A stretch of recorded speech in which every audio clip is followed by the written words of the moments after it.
안녕하세요. 압출 SMR입니다. 오늘은 20대 여성분 모시고 압출해드리면서 피부 이야기 해보겠습니다. 오늘 내원해주신 모델분은 25살의 여성분이신데요. 피부 상태 지금 처음 보이는 이마 쪽부터 살짝 보시면 뭔가 자잘한 염증들이 있고 많이 예민해져 있죠. 오늘 피부 모델분은 좁쌀 여드름인지 이게 어떤 상태인지 잘 모르겠어서 관리를 어떻게 해야 될지도 모르겠고 하신 상황에 내원을 해주신 것 같습니다. 오늘 피부 천천히 좀 정리하면서 이런 피부는 어떻게 정리해야 될지 좀 말씀을 드려볼게요. 저희가 이제 이렇게 압출 모델로 처음 내원을 하시면 저희 실장님이 왜 피부 상태가 지금처럼 된 것 같은지, 그리고 여태까지 뭐 치료를 하셨다면 어떤 걸 하셨는지, 피부 상태에 대한 간단한 이 좀 설문지를 작성을 부탁드리고, 또 그거에 대해서 예진이라고 하는데 간단하게 환자분에게 이제 그런 내용들을 확인을 합니다. 그런 거를 미리 확인하는 이유는 이제 저랑 상담을 하게 되면 아무래도 저는 증상에 대해서 이제 조금 더 전문가적인 입장으로 환자분들을 상담을 해드리게 되다 보니까 저한테는 좀 부끄러워서 그러신 건지 본인이 생각하고 관리해오던 방식을 솔직하게 얘기를 안 해주시는 분들도 종종 있어요. 그래서 일부러 저희 실장님이 먼저 들어가서 그동안 지금 피부 상황이 왜 이렇게 된 것 같은지, 뭐가 문제인지, 뭐가 불만이신지, 그리고 여태까지 어떤 치료를 받으셨는지에 대해서 한번 좀 체크를 합니다. 그리고 이제 그 내용을 저한테 쭉 전달을 해주세요. 그러면 그 내용을 전달받았을 때 제가 이제 글자로만 설명을 듣는 거니까 이분 피부 상황이 이런 상황이겠다라고 예상이 되는 부분이 있겠죠. 상상을 하게 되는 부분이 있으면 그 생각을 가지고 실제로 환자분의 피부를 대면을 하게 됩니다. 그랬을 때 요 실제 피부 상태와 제가 설명으로 전해드린 피부 상태의 그 괴리감, 서로 어느 정도의 차이는 있을 테니까요. 그게 딱 맞아 떨어지는 경우도 있고 차이가 심한 경우도 있는데, 그런 차이가 나는 거를 보고 또 환자분이 이분이 피부를 잘 아시는 분이구나, 아니면 오히려 오해를 되게 많이 하고 계셔서 피부 관리를 잘못 해오셨겠구나, 이런 것들을 좀 평가를 할 수 있습니다. 그런 오히려 일부러 그런 과정을 거치는데요. 오늘 이제 모델로 내원하신 분께서는 중고등학생 때부터 피부에 여드름이 있었다고 하셨어요. 그렇게 여드름이 있어서 한참 이렇게 지내다가 한동안 한 2년쯤 전에는 피부 여드름 증상 때문에 이소티논, 피지 억제제를 좀 드시기도 하셨대요. 피지 억제제를 먹는 동안에는 피부 상태가 많이 좋아졌었는데, 또 이거를 쭉 보다 보니까 생각보다 부작용이 꽤 있는 약이라는 걸 알게 되신 거예요. 그래서 그 부작용도 좀 신경 쓰이고 해서 한 6개월에서 1년 정도 약을 드시다가 약을 끊으셨다고 합니다. 그러고 나서는 한동안 괜찮게 지냈는데 어느 날부터 갑자기 다시 여드름이 올라오기 시작하더래요. 보통 이제 리바운드성의 증상이라고 표현을 하는데요. 그렇게 조금 효과가 좀 강한 약을 먹으면 먹었다가 이제 중단하고 났을 때 오히려 피부 상태가 더 나빠지는 그런 증상들을 경험하긴 하세요. 피지 억제제도 그렇고 스테로이드 연고 이런 것들은 당연히 그렇고 탈모약, 항생제 이런 것들에서 대부분 리바운드 반응들이 조금씩 있습니다. 아주 심한 경우도 있고요. 그래서 리바운드성인지 아닌지 모르게 피부에 다시 염증들이 올라와서 5월, 6월에는 정말 많이 안 좋아지셨대요. 여름철에는 좀 속이 많이 상하게 피부 증상이 안 좋아지셨었나 봐요. 그리고 나서 이제 중간에 좀 뭐 좋아졌다가 다시 나빠졌다를 반복하다가 관리실에서 압출을 한번 받았는데 압출 받은 그 결과가 좀 너무 대충 해주는 것 같아서 마음에 안 드셨나 봐요. 그러고 오늘 그래서 저희 좀 꼼꼼하게 압출을 받아보고 싶어서 오늘 저희 한의원 모델 신청해서 내원을 하신 것 같습니다. 자, 이렇게 얘기를 전에 들었을 때는 이 모델분이 중고등학교 때부터 피지도 좀 있었다고 하시고 그러니까 타고난 피부가 피지가 좀 있으신 피부인가 보다. 피지 억제제 드셨을 때는 피부가 많이 가라앉으셨다고 하니까 그러면 피지성의 문제가 뚜렷하게 좀 있는 분으로 보이고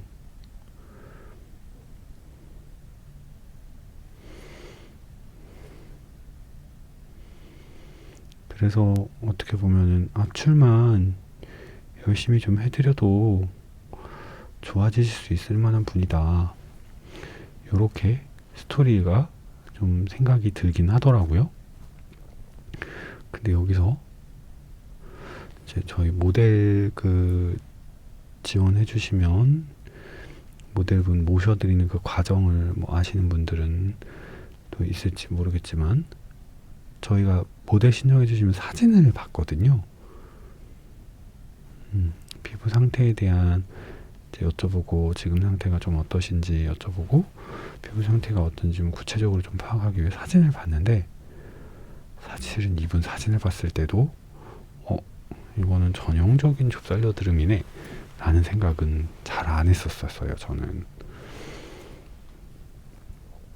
그러다 보니까 이거 실제 피부 상태랑 환자분이 인식하고 있는 내 피부 상태랑 좀 괴리감이 있겠구나 라고 판단을 했습니다. 그리고 그런 괴리감이 있는 거를 인지를 하고 진단을 하는 게 굉장히 중요한 게 그러면 그 진단하고 상담하는 과정에서 이분에게 본인이 뭘 잘못하고 있는지 지금 현재 피부를 어떻다고 평가를 해야 될지에 대해서 꼭 설명을 드려야 돼요. 그 설명을 잘 드려야 이분이 다음에는 문제가 되지 않게 지금처럼 피부가 뒤집어지지 않도록 피부에 더 도움이 되는 관리를 하실 수 있는 거지 그 설명이 없으면 결국에는 잘못된 관리를 계속 하시다가 피부가 계속 점점 더 예민해지거나 더 안 좋아질 수밖에 없기 때문에 꼭 그런 본인의 피부 상태를 올바르게 볼 수 있게 하는 상담을 꼭 드립니다. 그래서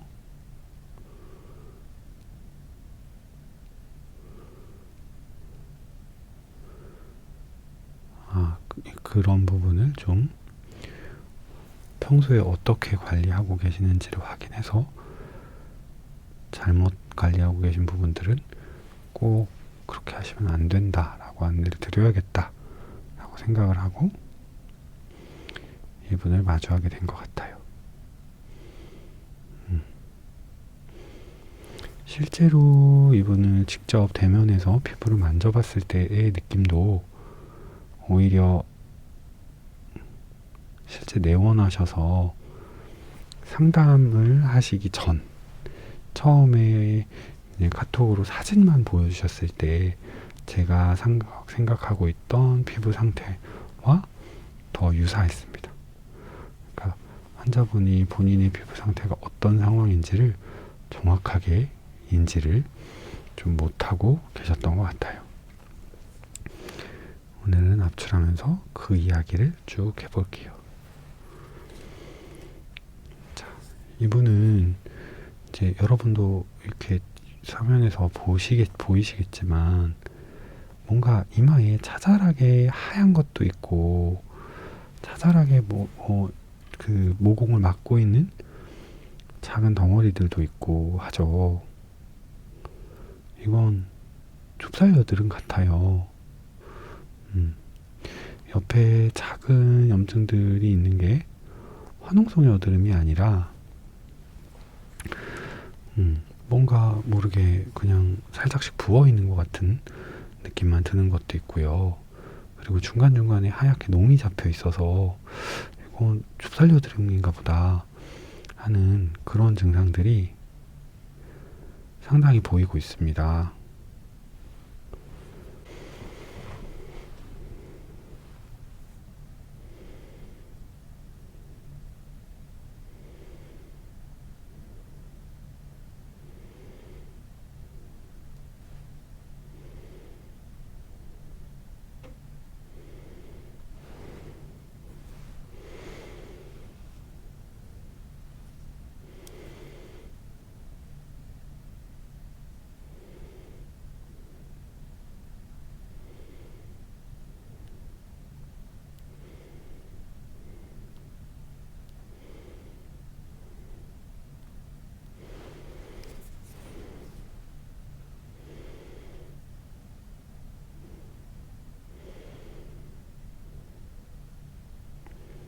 여러분 보시기에도 이게 다 좁쌀 여드름으로 보이시나요?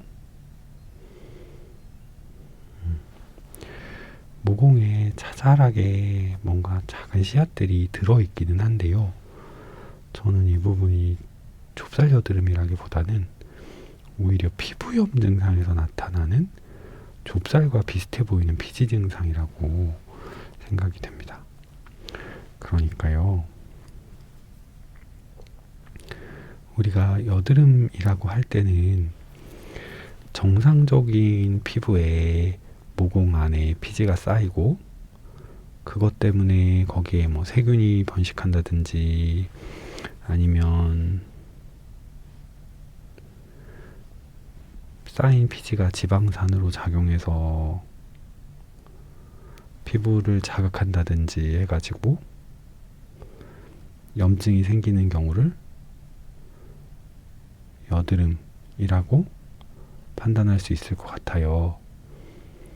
피부 자체의 문제는 염증을 일으키거나 할 만한 그런 상황이 아닌데 피지 배출되는 과정에서 노폐물, 찌꺼기, 피지 찌꺼기 같은 것들이 자꾸 모공 안에 남아서 그런 것들이 이제 모공 안에 이제 크게 쌓이고 뭐 블랙헤드나 화이트헤드 이런 걸 만들겠죠. 그로 인해서 염증이 생기는 상황을 여드름이라고 생각을 하시면 될 것 같은데요. 지금의 상황은 오히려 여드름은 후자 같습니다. 그러니까 피부가 먼저 예민해지고 염증이 생길 만한 상황이 돼버린 거예요. 근데 피부는 이렇게 예민해지면 자연스럽게 피지 생산량을 늘립니다. 피지라고 하는 애가 피부의 보호막 역할을 하기도 하는 애다 보니까 피부가 예민해지면 자연스럽게 피지를 더 많이 만들어내서 스스로를 두껍게 보호하려고 하고요. 그런데 그 과정에서 단순히 피지가 잘 만들어져서 피부 보호 역할만 해주면 좋은데 그 과도하게 만들어진 피지를 피부가 컨트롤하지 못하는 거예요. 그렇게 되면서 피지가 모공에 쉽게 쌓이게 되고 그것들이 굉장히 작은 여드름 씨앗 같은 모양으로 뭉쳐져 있거나 아니면 실제 염증을 유발하는 새로운 원인이 돼서 피부 상태가 안 좋아진 모양. 그게 오히려 지금의 상태라고 보입니다. 그래서 이런 피부는 전형적인 이제 압출을 해주고 치료를 해주는 여드름 치료가 필요한 피부가 아니고요. 오히려 예민해진 피부를 진정시키는 그런 치료를 해주는 쪽으로 치료의 방향을 세워야 합니다. 압출이라고 한다면 사실 피지를 최대한 깔끔하게 정리해주는 게 목표인 그 시술이니까요. 좁쌀 여드름이나 이런 데 굉장히 특화되어 있죠. 그렇게 깨끗하게 압출해서 피부를 청소해주면 자연스럽게 이제 피부가 좋아지는 상황. 그런 상황은 전형적인 좁쌀 여드름의 증상이죠. 하지만 지금 상황은 뭔가 좁쌀 여드름처럼 보이는 것들이 피부 상태를 더 악화시키는 요인으로 작용하고 있는 것은 맞지만 지금 상태에 대한 근본적인 원인은 아니라는 말씀을 드리고 싶은 겁니다.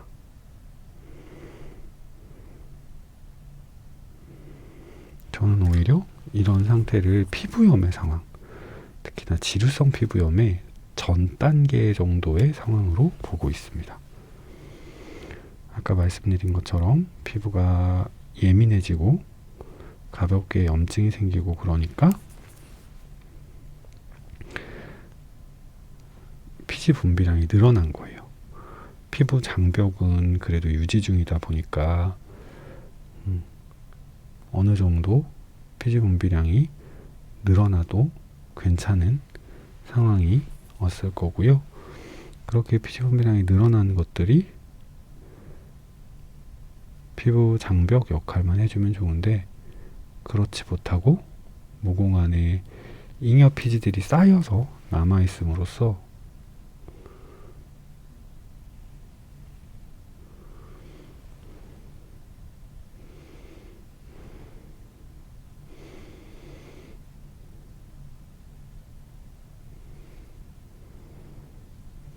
이런 좁쌀 여드름의 형태를 이루고 있는 거죠. 문제는 이 좁쌀 여드름이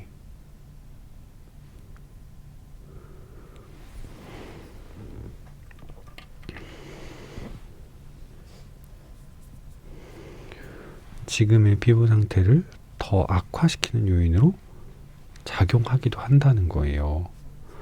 피부가 건강한 상태에서도 좁쌀 여드름이 막 생기면 거기에 세균이 번식하거나 아니면 지방산으로서 작용해서 화농이 되기도 하는데 이렇게 예민해진 피부에 좁쌀 여드름이 쌓이면 당연히 더 쉽게 염증으로 화농이 올라오고 악화되고 할 수 있겠죠.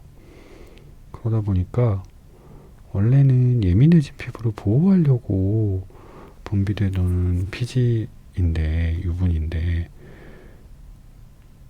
피부를 보호하지 못하고 그냥 새로운 문제를 만드는 원인으로 작용하게 되어버리는 거죠. 지금의 피부 상황은 그런 문제가 발생하고 있는 상태로 보입니다.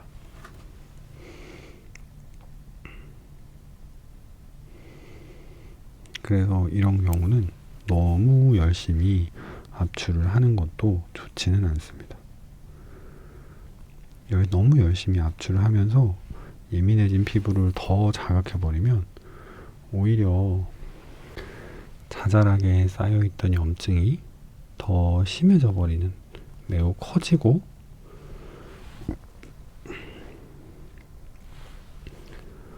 주변으로 퍼져서 악화되는 결과를 낳을 수 있기 때문에 가능하면 이런 경우에서는 많이 손을 안 대고 치료를 하시는 것을 추천드립니다. 제가 지금 압출을 해드리는 이유는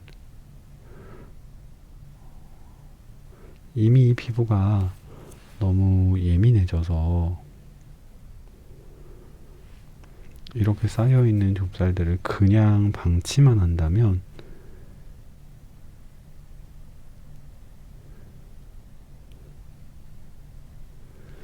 염증이 더 올라오고 피부 상태가 더 나빠질 것이 뻔히 보이기 때문에 그런 부분을 예방하기 위해서 압출을 하고 있는 거지, 이 압출이 잘만 해드리면 피부 상태가 다 해결될 수 있고 이래서 해드리는 것은 아닙니다. 악화되지 말라고 해드리는 거지 치료가 될 거라고 생각하고 압출을 해드리는 거는 아니란 얘기예요.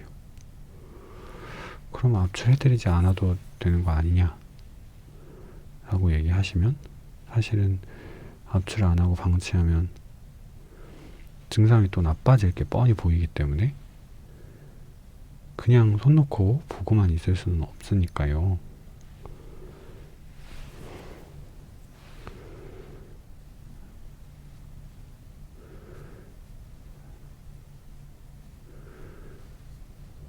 그래서 할 수 있는 한 최대한 꼼꼼하게 압출을 해드리려고 합니다. 피부가 너무 자극받지 않는 선에서요.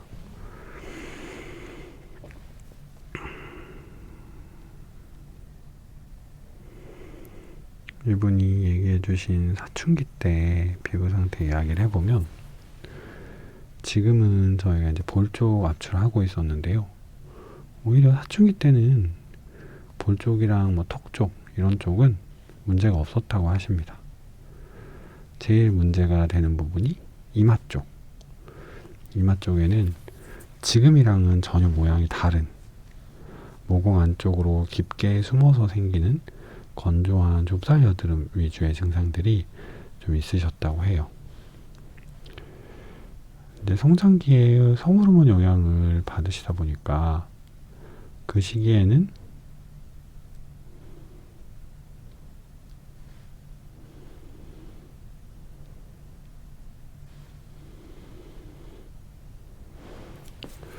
말 그대로 피지 분비량이 왕성해질 수 있는 T존 쪽에서 피지성의 문제가 일어나기 쉽죠.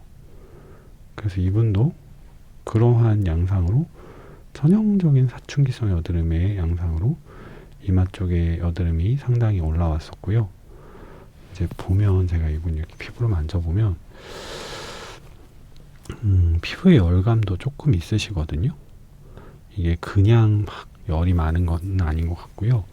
약간 긴장하거나 그러면 얼굴에 쉽게 열이 오르시는 것 같습니다. 그래서 이제 그렇게 피지가 많아져서 좁쌀 여드름이 있는 상황에서 한 번씩 피부 문제가 염증이 심하게 올라오는 상황들이 생기다 보니까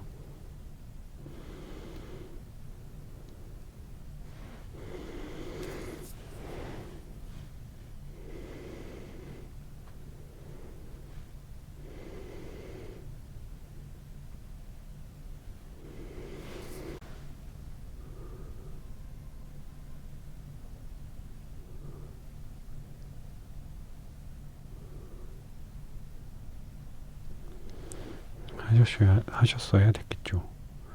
기본적으로 중고등학교 때는 피지감이 상당히 T존 쪽으로 있으면서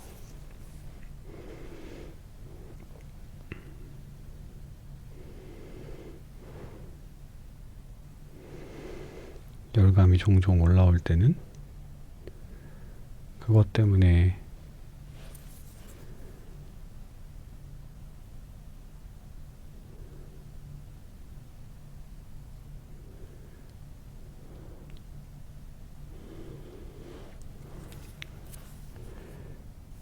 피지가 쉽게 환홍이 되고, 그래서 나비존 쪽으로는 염증이 좀 올라오는, 코 쪽으로도 염증이 좀 생기는 그런 양상의 피부였다고 하세요.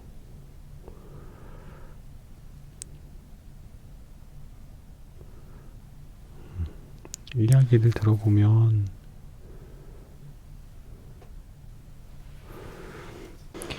염증이나 여드름 씨앗의 모양도 지금과는 좀 달랐고요. 염증도 좀 더 크고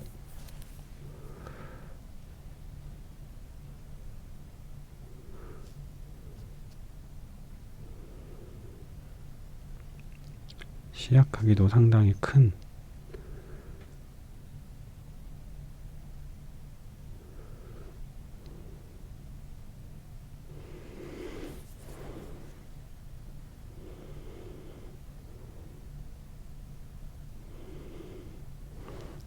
그런 좁쌀 여드름이었다고 합니다. 어떤 모양이었을지는 살짝 상상이 가요. 전형적인 사춘기의 좁쌀 여드름이었을 것 같아요. 일부 환홍이 좀 되기도 하는. 성인이 되어서도 그런 증상들이 좀 유지가 되었고, 그래서 그거를 좋아지게 하려고 이제 피지 억제 관련 제품들도 좀 사용하시고 피지 억제제도 드시고 하는 방식으로 피부를 치료를 하셨을 것 같습니다. 그래서 실제로 피부가 좋아지셨대요. 그렇게 피부가 좋아지고 이제 그 상태가 잘 유지됐으면 아주 좋았을 텐데 피지 억제제를 한 6개월에서 1년 정도 좀 꾸준히 장기간으로 복용을 하시다가 보니까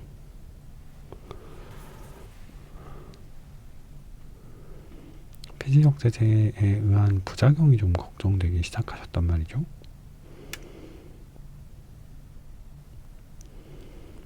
그래서 피지 억제제 복용을 중단하셨대요. 우리가 피지 억제제라고 표현을 하는 그 약은 사실 세포 분열 억제제예요. 몸에서 세포가 새로 생기는 거를 억제합니다. 실제로 이 피지선이라고 하는 것은 끊임없이 새로운 세포를 만들어내는 기관이고요. 이 피지 배출과 관련돼서도 새로운 세포 생성이 굉장히 중요한 역할을 하고 있거든요. 그런데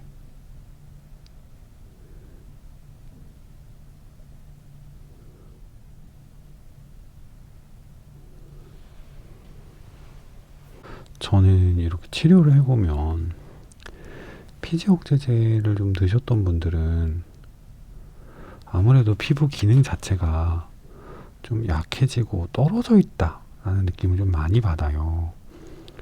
그러니까 피지 억제제라고 하는 게 세포 분열을 억제하는 역할을 하다 보니까 피지만 줄이는 게 아니고 그 외에 다른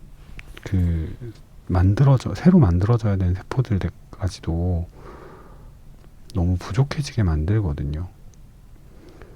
우리 얼굴에서는 세포 분열을 통해서 피지만 새로 만드는 게 아니고요. 각질층도 새로 만들어내고요. 모발이나 손톱 이런 것들도 새로 만들어냅니다. 그래서 피지 억제제 부작용 중에 탈모도 있고요. 피부가 너무 약해져 버리는 건조해짐도 있고요. 아주 심한 거는 성장이 키가 안 크는 그런 부작용도 있어요. 여성이 임신기간에 먹었을 때 이제 태아에게 기형이 발생하게 되는 문제도 있고요.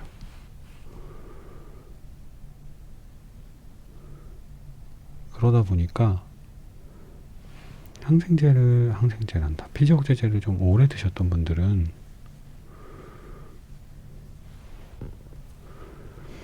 피부 기능이 전반적으로 좀 떨어진다 하는 느낌이 들 때가 있습니다. 이분도 약간 그런 느낌이긴 하세요. 피부가 너무 얇으세요. 만져보시면 아실 테고, 영상으로 보셔도 아실지는 모르겠는데,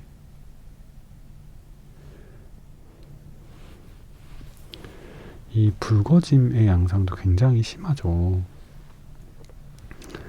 피부가 많이 얇으니까 이게 잘 비쳐 보여서 그러는 거거든요. 속의 혈관이나 이런 것들이. 그래서 전반적으로 피부가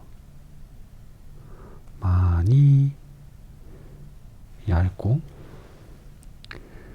약한 상황이신 걸로 보입니다.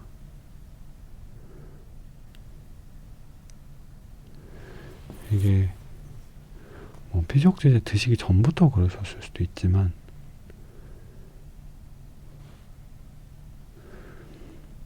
피지옥제제 드신 분들은 피부가 이렇게 얇아져 있는 경우가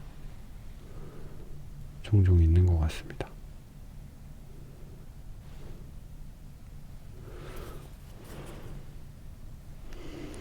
그래서 이런 피부들은 구조적으로 아예 자극에 피부가 예민해지기 더 쉽거든요. 그러다 보니까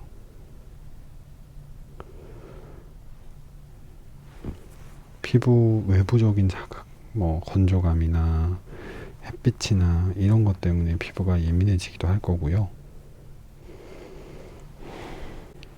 그래서 주저리 떠들면서 벌써 40분이나 지나가는데요.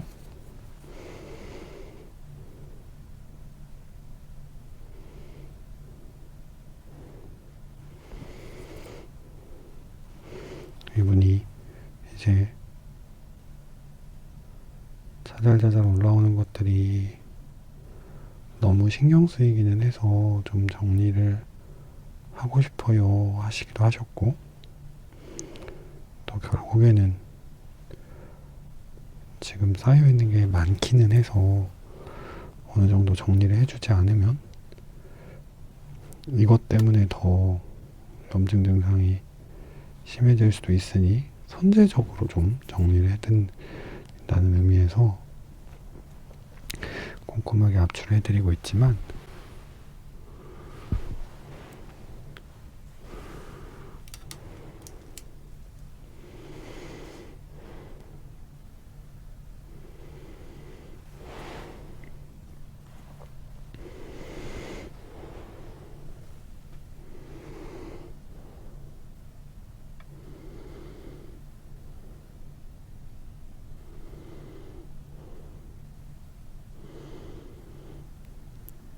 혹시라도 이런 피부 상태가 지금 화면을 보시면서 내 피부도 이래 라고 생각하시는 분이라면 집에서는 최대한 손을 좀 덜 대시는 걸 추천드려요.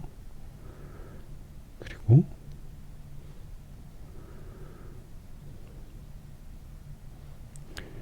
이런 부분에 대한 치료는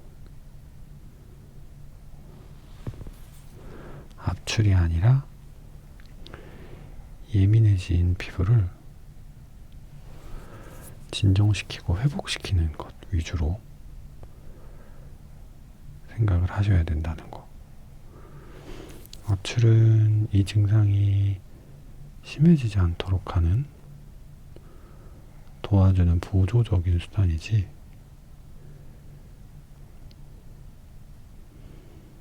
압출을 너무 열심히 세게 해버리면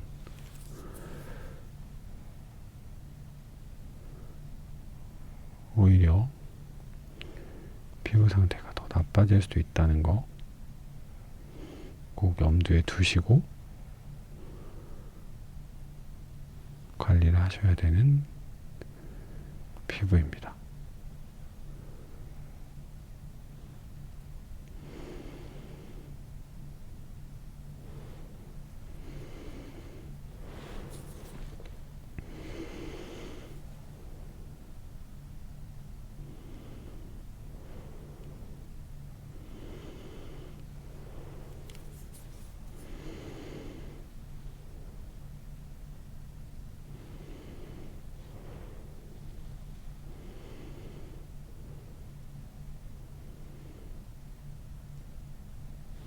입가 턱 쪽으로 오니까 블랙헤드가 조금 많아지네요.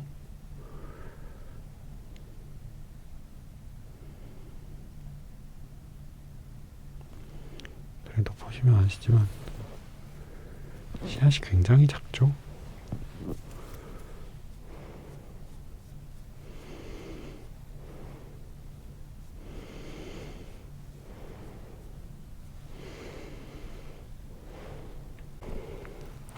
커팅을 크게 해서 씨앗을 제거해줘야 되는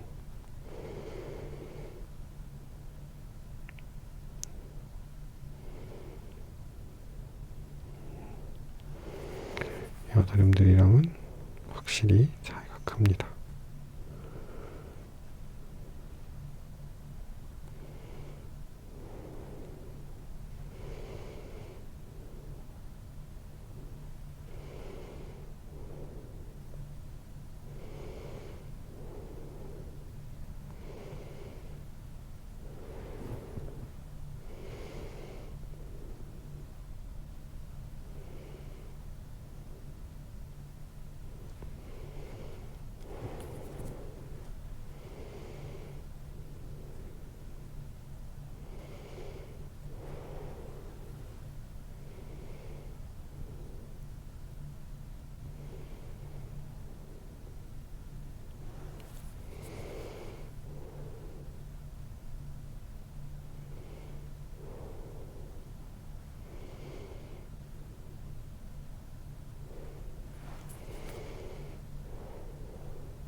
씨앗이 작고 피부는 예민해질 수 있다 보니까 조금 집중해서 추를 하겠습니다.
여기 턱 부분 살짝만 더 압출해드리고 왼쪽 압출 촬영은 마무리하면 될 것 같은데요.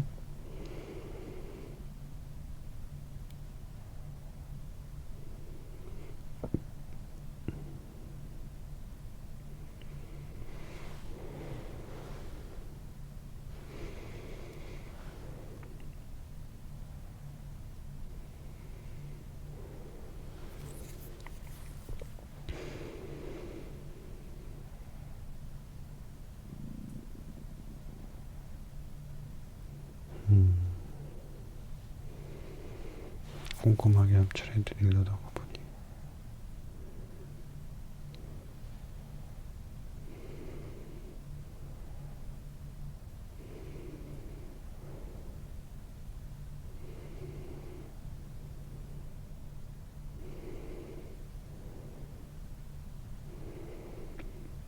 벌써 50분 가까이 촬영을 하고 있네요.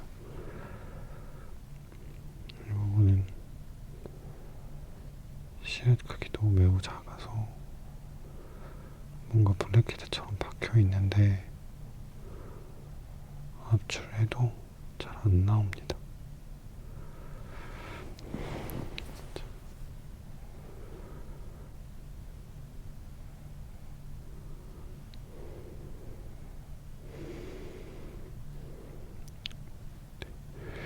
오늘 이번 영상 압출은 여기까지 해드리면 될 것 같고요. 다음 주에는 반대쪽 압출 영상으로 돌아오겠습니다. 수고하셨습니다.